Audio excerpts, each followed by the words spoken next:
আসসালামু আলাইকুম। সবাইকে স্বাগত জানাচ্ছি। আমি নাসরুল ইসলাম তন্ময়। শুরুতে বিআরবি কেবল সংবাদ শিরোনাম জানিয়ে দেব এই মুহূর্তে হাতে পাওয়া সর্বশেষ গুরুত্বপূর্ণ আপডেট বাংলা সংবাদ। শুরুতেই থাকছে সেভেন সিস্টার্স হিন্দু ও পাকিস্তান নিয়ে এত চিন্তিত কেন ভারত। গণঅভ্যুত্থান পরবর্তী বাংলাদেশের ভারত বিরোধী একটা অবস্থান এবং এর প্রকাশ দেখা গেছে। ভারতের সেভেন সিস্টার্সকে টার্গেট করে বক্তব্য হুঁশিয়ারি সোশ্যাল মিডিয়ায় প্রচার হবার পর উদ্বেগ এবং উত্তেজনা তৈরি হয়েছে ভারতে।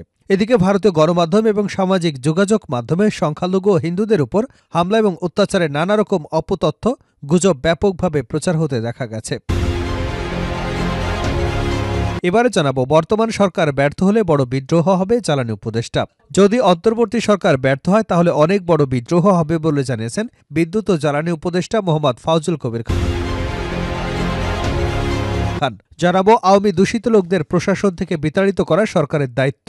বাংলাদেশ জামায়াতে ইসলামের নায়েবে আমির অধ্যাপক মুজিবুর রহমান বলেছেন, গত ১৫ বছরে আওয়ামী লীগ দলীয় লোকজন ব্যতীত সাধারণ জনগণকে কোনো নিয়োগ দেয়নি। ক্ষমতা দখল করে রাখতে এই নিয়োগপ্রাপ্তরা সাবেক প্রধানমন্ত্রী শেখ হাসিনাকে সহযোগিতা করেছে। আওয়ামী লীগ ভেবেছে দলীয় লোকদের নিয়োগ দিলে তাদের ক্ষমতা চিরস্থায়ী থাকবে। এবারে থাকছে, এখন আমরা ভারতের চোখে চোখ রেখে কথা বলতে পারছি রুমিন ফারহানা। বিএনপির আন্তর্জাতিক বিষয়ক সহ সম্পাদক ও সাবেক সংসদ সদস্য ব্যারিস্টার রুমিন ফারহানা বলেছেন, ডক্টর ইউনূসের সরকার আমাদেরকে নানাভাবে গর্বিত করেছে। বেশি দিন আগের কথা নয়, মাত্র ৫ মাস আগে সীমান্তে পাকের মতো গুলি করে দেশের মানুষকে মারা হতো, কিন্তু আমাদেরকে কোনো প্রতিবাদ না করে মাথা নিচু করে লাশটা নিয়ে আসতে হতো। এদিকে লেবানন থেকে ফিরলেন আরও ১০৫ বাংলাদেশি। যুদ্ধ বিধ্বস্ত লেবানন থেকে আরও ১০৫ জন প্রবাসী দেশে ফিরেছেন। বৃহস্পতিবার দিনগত রাতে তাদের বহনকারী ফ্লাইট শাহজালাল আন্তর্জাতিক বিমানবন্দরে অবতরণ করে। এবং সর্বশেষ জানাবো, বাংলাদেশি পর্যটক না আসায় শিলিগুড়ির ব্যবসায়ীরা হতাশ। বাংলাদেশি পর্যটক না আসায় হতাশ পশ্চিমবঙ্গের উত্তরবঙ্গের অন্যতম পর্যটনদ্বার শিলিগুড়ির ব্যবসায়ীদের একাংশ। যথেষ্ট পরিমাণে যাত্রী না থাকায় বিগত কয়েক সপ্তাহ শিলিগুড়ি এবং বাংলাদেশের রাজধানী ঢাকার মধ্যে বাস চলাচল করেনি। যাত্রী না মেলায় বাসের টিকিট কাউন্টারগুলো ফাঁকা পড়ে আছে। বর্তমানে ভারত থেকে তেমনভাবে কেউ বাংলাদেশে যাচ্ছেনও না। এতক্ষণ শিরোনাম শুনছিলেন, এবার বিস্তারিত। প্রিয় দর্শক, আপনি যদি এই চ্যানেলে নতুন হয়ে থাকেন, ভিডিওটি দেখতে দেখতে চ্যানেলটি সাবস্ক্রাইব করে আমাদের সঙ্গে থাকুন। আর এই ভিডিও সম্পর্কে আপনি আপনার মূল্যবান মতামতটি কমেন্ট বক্সে জানিয়ে দিন। আর হ্যাঁ প্রিয় দর্শক, জানিয়ে দিন ভিডিওটি কোথা থেকে দেখছেন। সেভেন সিস্টার্স হিন্দু এবং পাকিস্তান নিয়ে এত চিন্তিত কেন ভারত। ১৯৭১ সালে ভারতের পার্লামেন্টে পাশ হওয়া নর্থ ইস্টার্ন কাউন্সিল অ্যাক্টের অধীনে উত্তর পূর্বাঞ্চলের ৭টি অঙ্গরাজ্য হল আসাম, নাগাল্যান্ড, মণিপুর, মেঘালয়, অরুণাচল প্রদেশ এবং ত্রিপুরা ও মিজোরাম। ভারতের মূল অংশের সঙ্গে সরাসরি সংযোগের ক্ষেত্রে বাধা ভূমি বেষ্টিত দেশটির উত্তর পূর্বাঞ্চল। বিশাল অঞ্চলটি ভূমি বেষ্টিত হলেও বাংলাদেশের সন্নিকটে। সেখানকার অর্থনীতি ভারতের মূল অংশের তুলনায় দুর্বল। জনগণের জীবনযাত্রার মান অনুন্নত, এমনকি নিম্নস্তরে রয়ে গেছে। গণঅভ্যুত্থান পরবর্তী বাংলাদেশের ভারত বিরোধী একটা অবস্থান এবং এর প্রকাশ দেখা গেছে। ভারতের সেভেন সিস্টার্সকে টার্গেট করে বক্তব্য হুঁশিয়ারি সোশ্যাল মিডিয়ায় প্রচার হওয়ায় উদ্বেগ এবং উত্তেজনা তৈরি হয়েছে ভারতে। এদিকে ভারতীয় গণমাধ্যম এবং সামাজিক যোগাযোগ মাধ্যমে সংখ্যালঘু হিন্দুদের উপর হামলা, অত্যাচারের নানা রকম তথ্য উপাত্ত এবং গুজব ব্যাপকভাবে প্রচার হতে দেখা গেছে। তাছাড়া ত্রিপুরার আগরতলায় বাংলাদেশের সহকারী হাইকমিশন কার্যালয়ে হামলার পর ব্যাপক ক্ষোভ সৃষ্টি হয়েছে। ঢাকার বিভিন্ন রাজনৈতিক দল সংগঠন আলাদা আলাদা কর্মসূচি দিয়েছে, প্রতিবাদ বিক্ষোভ করেছে। এছাড়া বাংলাদেশের সঙ্গে পাকিস্তানের সম্পর্কের গতি প্রকৃতি ভারতের দৃষ্টি আকর্ষণ করেছে, কারণ বর্তমান সরকারের সময় পাকিস্তান থেকে সরাসরি পণ্যবাহী জাহাজ বাংলাদেশে এসেছে। ভারতের উদ্বেগ কোথায়? ভারতের ওপি জিন্দাল গ্লোবাল ইউনিভার্সিটিতে আন্তর্জাতিক সম্পর্কের অধ্যাপক শ্রীরাধা দত্ত বাংলাদেশ নিয়ে গবেষণা করেছেন বহু বছর ধরে। দত্ত বিবিসিকে অভ্যুত্থান পরবর্তী সরকার প্রসঙ্গে ভারতের ভাবনা কেমন সেটা তুলে ধরতে গিয়ে বলেন, from Indian point of view, interim government এটা তো একটা এক্সপেরিমেন্টাল গভর্নমেন্ট, এটা তো কনস্টিটিউশনালি ম্যান্ডেট না। তিনি বলেন, আমাদের একটা কমফোর্ট জোন তো ছিল, সেই কমফোর্ট জোনটা কোথাও তো মনে হচ্ছে সরে গেছে। আওয়ামী লীগ চলে যাওয়াতে আমাদের মেইন দুর্বলতা হচ্ছে যে আমাদের যে সিকিউরিটি কনসার্নগুলো অন্য কেউ বুঝবে কিনা সেটার একটা হিস্ট্রি আছে। ধরুন ২০০১ থেকে ২০০৬ সেই সময়ের কথা বলছি। সেই সময়ে ভারত বাংলাদেশের মধ্যে যে সম্পর্কটা, সেটা আমি ৩০ বছরে বলবো সবচেয়ে খারাপ ছিল। দত্ত বলেন, সেটার অনেক কারণ, তার মধ্যে সবচেয়ে প্রবলেম ছিল violent activities, terror actors not only from within Bangladesh but only external power চেষ্টা করেছে, যেটা আমাদের কাছে ইনফরমেশন আছে। সরকার পতনের পর অভ্যন্তরীণকারী ছাত্র জনতা এবং বাংলাদেশের শীর্ষ পর্যায় থেকে ভারত যে বার্তা পেয়েছে সেটি নিয়ে তাদের অস্বস্তি রয়েছে। আওয়ামী লীগ সরকারের আগে ভারতের নর্থ ইস্টে ইনসার্জেন্ট অনেকগুলো ক্যাম্প তৈরি হয়েছিল উল্লেখ করে মিস দত্ত বলেন, একটা আশঙ্কা তো আছে। এছাড়া বাংলাদেশের সঙ্গে পাকিস্তানের সম্পর্কের গতি প্রকৃতি ভারতের দৃষ্টি আকর্ষণ করেছে, কারণ বর্তমান সরকারের সময় পাকিস্তান থেকে সরাসরি পণ্যবাহী জাহাজ বাংলাদেশে এসেছে। তিনি বলেন, যখন পাকিস্তান বাংলাদেশে নরমালি হচ্ছে।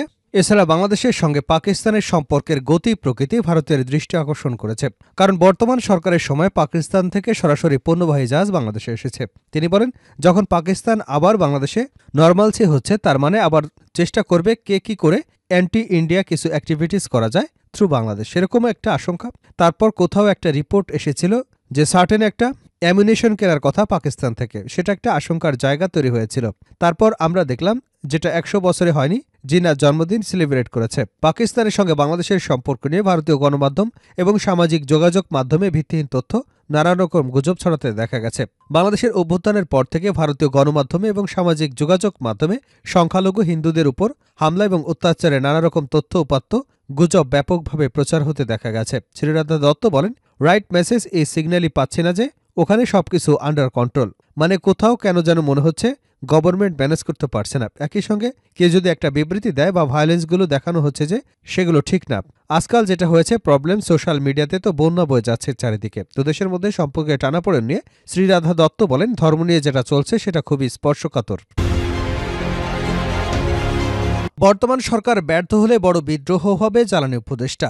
যদি অন্তর্বর্তী সরকার ব্যর্থ হয় তাহলে অনেক বড় বিদ্রোহ হবে বলে জানিয়েছেন বিদ্যুৎ জ্বালানি উপদেষ্টা মোহাম্মদ ফাউজুল কবির খান। শুক্রবার সকালে সাউথ ইস্ট বিশ্ববিদ্যালয়ের HR কনভেনশনের আলোচনায় তিনি একথা বলেন। বিদ্যুৎ ও জ্বালানি উপদেষ্টা বলেন, বড় প্রকল্প নেবার আগে সেখান থেকে রাজস্ব কতটা আসবে তা বিবেচনা করা উচিত। পদ্মা সেতু এবং কর্ণফুলী টানেলে তা দেখা হয়নি। এজন্য এসব প্রকল্প থেকে রাজস্ব আয়ের চেয়ে খরচ বেশি হচ্ছে, যা অপচয় বলে মন্তব্য করেছেন তিনি। ফাউজুল কবির খান বলেন, আওয়ামী লীগের আমলে প্রকল্পগুলোতে দুর্নীতি হয়েছে, কারণ সরকারের কর্মকর্তারা এর সঙ্গে জড়িত ছিল। সাধারণ চাকুরির জন্য বিদেশ থেকে লোক নিয়োগ দেওয়া হবে কিনা জানিয়ে তিনি আরও বলেন, বিদেশি এবং অভিজ্ঞদের নিয়োগের ক্ষেত্রে দেশের সকল সেক্টরে হিউম্যান রিসোর্স কম রয়েছে, তাই বিদেশিদের শুধু বড় পদের জন্য বিবেচনা করতে হবে। আওয়ামী দূষিত লোকদের প্রশাসন থেকে বিতাড়িত করা সরকারের দায়িত্ব, অধ্যাপক মুজিবুর রহমান।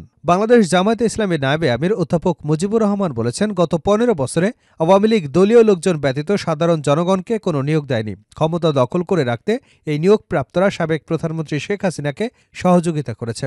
আওয়ামী লীগ ভেবেছে দলীয় লোকদের নিয়োগ দিলে তাদের ক্ষমতা চিরস্থায়ী থাকবে, কিন্তু এদেশের জনগণ সেটা মেনে নেয়নি। জনগণ আওয়ামী লীগকে বিদায় করে অন্তর্বর্তী সরকার গঠন করেছে। এখন অন্তর্বর্তী সরকারের অন্যতম দায়িত্ব হচ্ছে আওয়ামী দূষিত লোকদের প্রশাসন থেকে বিতাড়িত করা। অধ্যাপক মুজিবুর রহমান বলেন, আগে সংস্কার পরে নির্বাচন। ছাত্র জনতার অঙ্গীকার, কিন্তু কেউ কেউ সংস্কারের আগে নির্বাচনের জন্য লাফালাফি করছে। যত লাফালাফি করা হোক না কেন, সংস্কারের আগে নির্বাচন দেওয়া হবে না।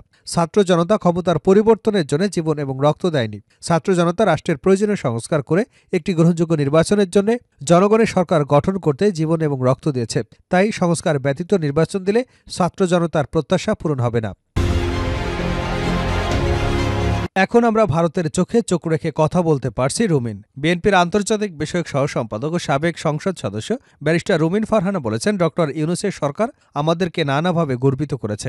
বেশি দিন আগের কথা নয়, মাত্র ৫ মাস আগেই সীমান্তে পাখির মতো গুলি করে মানুষকে মারত, কিন্তু আমাদেরকে কোনো প্রতিবাদ না করে মাথা নিচু করে লাশটা নিয়ে আসতে হতো। তিনি বলেছেন, তিস্তা প্রকল্প থেকে শুরু করে ফেনী নদীর পানি, ব্যবসা বাণিজ্য, ট্রানজিট সুবিধা সহ সবকিছু ভারতের মর্জিমতো হতো। কিন্তু এই সরকার আসবার পরে আমরা ভারতের সঙ্গে চোখে চোখ রেখে কথা বলতে পারছি। প্রণয় ভার্মাকে কল করতে পারছি, আমরা সারা কুককে ডেকে কথা বলতে পারছি। আপনার যে রিপোর্ট পেশ করবেন সেটা সত্যের অপলাপ মাত্র। বাংলাদেশিদের বিষয়ে প্রতিবেশী দেশ ভারতের মনোভাবের কথা বলতে গিয়ে তিনি বলেন, বাংলাদেশের বিষয়ে সবসময় ভারতের বিজেপি, কংগ্রেস, তৃণমূল কংগ্রেস সহ যতগুলো দল রয়েছে তারা সবাই কিন্তু একসুরে কথা বলেছে। শেখ হাসিনা যখন পালিয়ে ভারতে গিয়ে আশ্রয় নেয়, তখন সে দেশের সব রাজনৈতিক দলগুলোকে একমতে আসতে দেখেছে। কেননা হাসিনার যদি এই বিপদে আশ্রয় দেওয়া না হয়, তাহলে ভবিষ্যতে কেউ এভাবে ভারতের আনুগত্য হবে না, যার ফলে ভারত রাষ্ট্রের স্বার্থে কিন্তু তাদের দেশের রাজনৈতিক দলগুলো একমত হয়েছে।